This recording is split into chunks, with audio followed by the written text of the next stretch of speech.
Buongiorno a tutti, mi trovo a Itireddu. Questo è il bellissimo complesso delle Domus de Janas Partulesi e ora ve le mostrerò, se siete curiosi, a io. Bene, Garigontu. Fate un buco. Ma non è. Qui ci stanno provando. Sì, male, ma non è una forma questa qua. Ma facciamoci.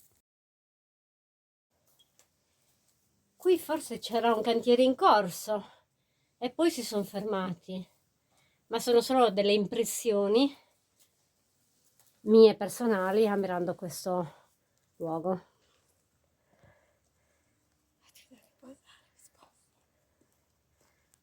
Questa è la prima nicchia pluricellulare, la prima nicchia che vi sto mostrando, che in questo momento è allagata.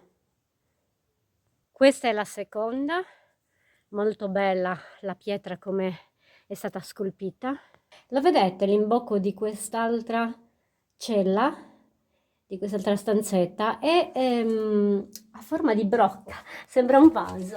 E poi all'interno ci sono più camere che però ospitano dei pipistrelli che non voglio disturbare. Qui c'è un buco di cui non riusciamo a immaginare l'origine e l'uso. Ora vi mostro quella che per noi è l'ultima stanza gigantesca di queste Domus de Janas Partulesi.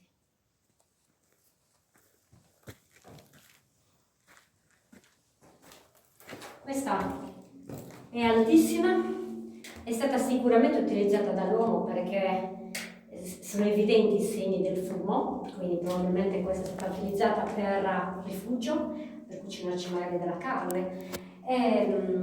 Da questa grandissima stanza iniziale si apre una seconda cella e al suo interno ce ne sono altre più piccoline. All'ingresso queste si trovano nella parte, come dire, posteriore e sono molto diverse, anzi è molto diversa da tutte le altre che abbiamo incontrato sino adesso. Il parco è immenso, la veduta tipica sarda con roverelle, querce, macchia mediterranea e c'è molto sole, siamo a mezzogiorno, proprio un'ora di punta che non ci permette di ammirare il panorama. Vedete il parco come si presenta? Ancora una domus con tante celle, sembrano una matriosca. Molto bella la pietra come è scavata al suo interno con questa incredibile geometria.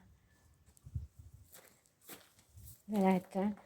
Una collegata all'altra. Ancora un collegamento, un incastro. Qui la roccia funge da pilastro e da entrambi i lati più di una cella, tutte e due pluricellulari, perché al loro interno ce ne sono tante altre. Faccio notare che sul frontale c'è proprio una stele.